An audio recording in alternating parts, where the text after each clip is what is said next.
കാലം ലേണിംഗ് അനറ്റമീസ് ആണ്. അപ്പോൾ നമുക്ക് ബേസിക് ആയിട്ട് കുറച്ച് EVS പഠിക്കാം അല്ലേ. അപ്പോൾ മക്കളെ അടുത്ത മാസം ഇതാണ്ട് നമ്മുടെ എക്സാമിന്റെ ടൈം ടേബിൾ ഒക്കെ വന്നിട്ടുണ്ട്. അപ്പോൾ മക്കൾ എല്ലാവരും പഠിക്കുന്ന തിരക്കിലായിരിക്കും. നമ്മുടെ EVSന്റെ കാര്യം പറയുവാണെങ്കിൽ നമുക്ക് കുറച്ച് ചാപ്റ്റേഴ്സ് എന്താണ് നമ്മുടെ ഓണപരീക്ഷയോടനുബന്ധിച്ച് നമുക്ക് ഫുൾ സെറ്റ് ആക്കാനുണ്ട്.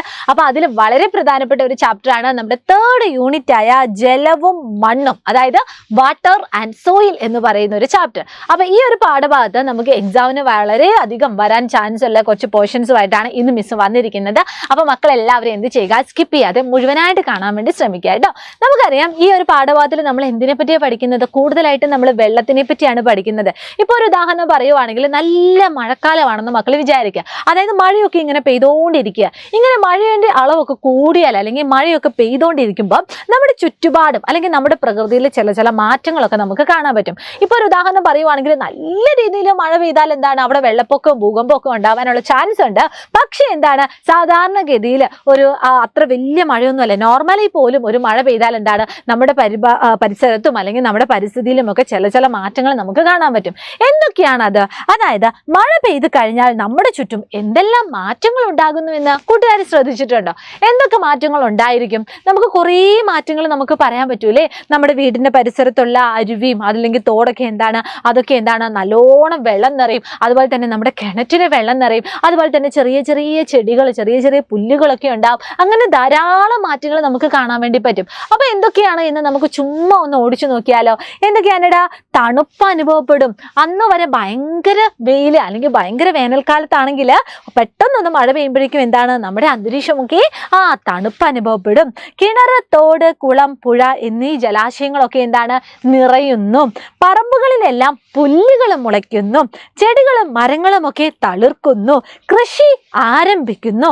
കുഴികളിലും താഴ്ന്ന പ്രദേശങ്ങളിലും മണ്ണ് നിറയുന്നു. അത് മാത്രമാണോ, മണ്ണ് ഒലിച്ചു പോകാനുള്ള ചാൻസ് ഉണ്ട്. പിന്നെ ഈ മഴക്കാലത്ത് ചെറിയ പ്രാണികൾ, അതായത് ഈയാമ്പാറ്റകളെയൊക്കെ ചിലപ്പോൾ മക്കൾ കണ്ടിട്ടുണ്ടാവും. ഈ ഈയാമ്പാറ്റകളൊക്കെ മണ്ണിൽ നിന്ന് ഉയർന്ന് പറന്നു പോകുന്നതായിട്ട് നമുക്ക് കാണാൻ വേണ്ടി പറ്റും. അപ്പൊ ഇതൊക്കെ എന്താണ്? ഒന്ന് മഴ പെയ്താൽ നമ്മുടെ ചുറ്റുപാട് നടക്കുന്ന കാര്യങ്ങളാണ്. എന്തൊക്കെയായിരുന്നു? വി ഫീൽ കോൾഡ്, തണുപ്പ് അനുഭവപ്പെടുന്നുണ്ട്. Water bodies like wells, canal, ponds, rivers etcetera will fill up, അത് നിറയുന്നുണ്ട്. അതുപോലെ തന്നെ grass sprout in the yard, ചെറിയ പുല്ലുകളൊക്കെ ഉണ്ടാവുന്നുണ്ട്. പ്ലാന്റ്സ് ആൻഡ് ട്രീസ് സ്പ്രൗട്ട്, അത് തന്നെ നമ്മളെ ചെറിയ ചെടികളും മരങ്ങളും ഒക്കെ എന്താണ് ഒന്ന് തളിർക്കുന്നുണ്ട്. കൾട്ടിവേഷൻ ബിഗിൻസ്, കൃഷി ആരംഭിക്കുന്നുണ്ട്. Pits and low land fill with water, അതായത് ചെറിയ കുഴികളും താഴ്ന്ന പ്രദേശങ്ങളിലും ഒക്കെ എന്താണ് വെള്ളം നിറയുന്നുണ്ട്. സോയിൽ ഡ്രെയിൻസ് അവേ, മണ്ണൊലിപ്പ് ഉണ്ടാവുന്നുണ്ട്. Mayflies rise from the earth, okay, rise from the earth, നമ്മുടെ ഭൂമിയിൽ നിന്ന് അല്ലെങ്കിൽ നമ്മുടെ ഗ്രൗണ്ടിൽ നിന്ന് എന്താണ് ഈ പറയുന്ന ഈയാമ്പാറ്റുകളൊക്കെ ഇങ്ങനെ മുകളിലേക്ക് ഉയർന്നു പൊങ്ങുന്നതായിട്ട് നമുക്ക് കാണാൻ വേണ്ടി പറ്റും. ഇനി മിസ് ചോദിക്കട്ടെ, നിങ്ങൾ ഈ ഒരു ടേം കേട്ടിട്ടുണ്ടോ? നമ്മുടെ പാഠപുസ്തകത്തിൽ നമുക്ക് പഠിക്കാനുണ്ട്. എന്താണിത്? എന്താണ് നമ്മുടെ മഴമാപിനി എന്ന് പറഞ്ഞാൽ? എന്താണ് മഴമാപിനി എന്ന് പറഞ്ഞാൽ?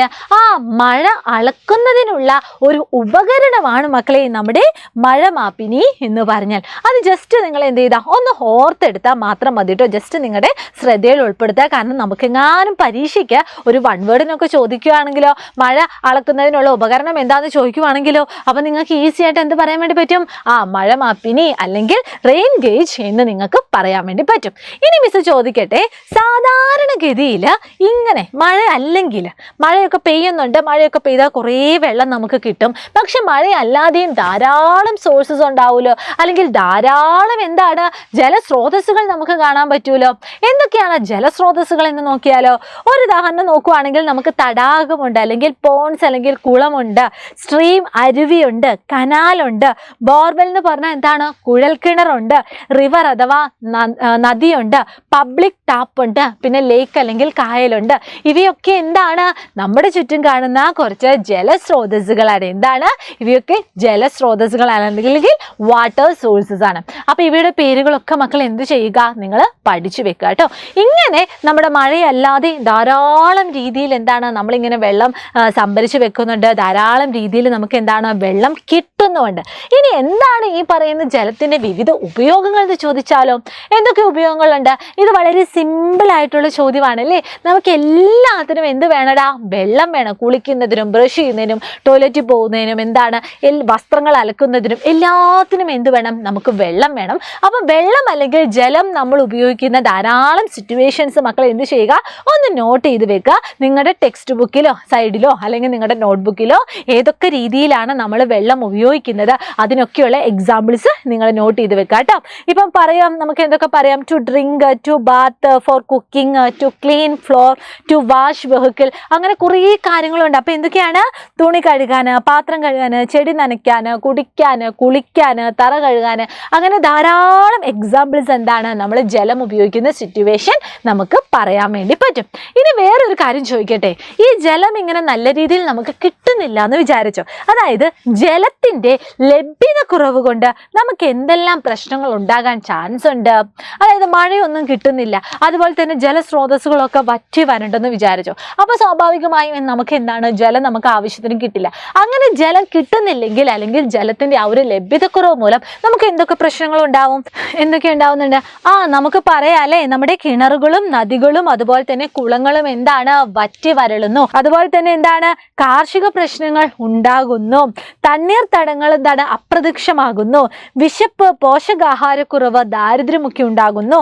നിരവധി സസ്യങ്ങളും അതുപോലെ തന്നെ എന്താണ് മൃഗങ്ങളും ഒക്കെ ഭൂമിയിൽ നിന്ന് അപ്രത്യക്ഷമാകും. അത് മാത്രമാണോ? നമ്മുടെ ഭൂമി എന്ന് പറഞ്ഞാൽ എന്താണ്? പച്ചപ്പാണ് അല്ലേ? ആ പച്ചപ്പിന്റെ ആ ഒരു മനോഹാരിത തന്നെ നമുക്ക് നഷ്ടപ്പെട്ടു പോകും. കാരണം എല്ലാ ജീവജാലങ്ങൾക്കും നല്ല രീതിയിൽ ജീവിക്കണമെങ്കിൽ എന്ത് വേണം? വെള്ളം വേണം. അപ്പോൾ ഈ വാട്ടർ സ്കാർസിറ്റി അല്ലെങ്കിൽ ജലത്തിന്റെ ലഭ്യതക്കുറവ് മൂലം നമുക്കുണ്ടായേക്കാവുന്ന പ്രശ്നങ്ങൾ മക്കളെല്ലാവരും കുറച്ച് നോട്ട് ചെയ്ത് നിങ്ങൾ പഠിച്ചു വെക്കുക കേട്ടോ. എന്തൊക്കെയാണ്? ഫസ്റ്റ് വൺ എന്താ പറഞ്ഞത്? വെൽസ്, അതുപോലെ തന്നെ റിവേഴ്സ്, പോൺസ്, അതൊക്കെ എന്താണ്? വറ്റി വരളുന്നു. അതുപോലെ തന്നെ എന്താണ്? അഗ്രികൾച്ചർ ഇഷ്യൂസ് ഒക്കെ ഉണ്ടാവുന്നു, കൃഷിയുമായി ബന്ധപ്പെട്ട പ്രശ്നങ്ങൾ ഉണ്ടാവുന്നു. ഹങ്കർ ആൻഡ് മാൽന്യൂട്രീഷൻ, പോവേർട്ടി, അതായത് ദാരിദ്ര്യം ഉണ്ടാവുന്നു, വിശപ്പ് ഉണ്ടാവുന്നു. അങ്ങനെ നമുക്ക് എന്താണ് നല്ല രീതിയിൽ ഫുഡ് ഒന്നും കിട്ടത്തില്ല അല്ലെ? അതുപോലെ തന്നെ വെറ്റ് ലാൻഡ്, നമ്മുടെ ആ ഒരു പച്ചപ്പ്, നമ്മുടെ ആ ഒരു ഹരിതഭൂമിയൊക്കെ എന്താണ് അപ്രത്യക്ഷമാകുന്നു. Many plants and animals will disappear, നമുക്ക് ധാരാളം സസ്യങ്ങളും അല്ലെങ്കിൽ ഇന്ന് കാണുന്ന സസ്യങ്ങളും അതുപോലെ തന്നെ ജീവജാലങ്ങളൊക്കെ എന്താണ് നമ്മുടെ ഭൂമിയിൽ നിന്ന് തന്നെ അപ്രത്യക്ഷമാവുന്നത് നമുക്ക് കാണാൻ വേണ്ടി പറ്റും.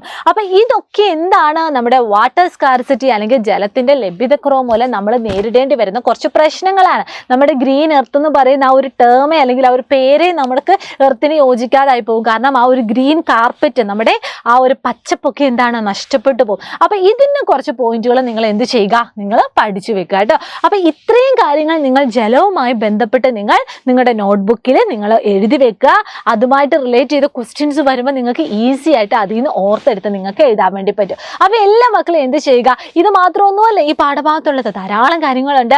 നമ്മുടെ വാട്ടർ പ്യൂരിഫിക്കേഷനുള്ള മെത്തേഡൊക്കെ ഉണ്ട്. പക്ഷേ എല്ലാത്തിൻ്റെയും ബേസ് ആയിട്ട് നമ്മൾ വാട്ടറിനെ പറ്റി അറിയേണ്ട കുറച്ച് കാര്യങ്ങളാണ് ഇന്നത്തെ ഈ ഒരു ക്ലാസ്സിൽ നോക്കിയത്. അപ്പൊ എല്ലാ മക്കളും എന്ത് ചെയ്യുക? അടിപൊളിയായിട്ട് പഠിക്കുക. All the very best and thank you so much.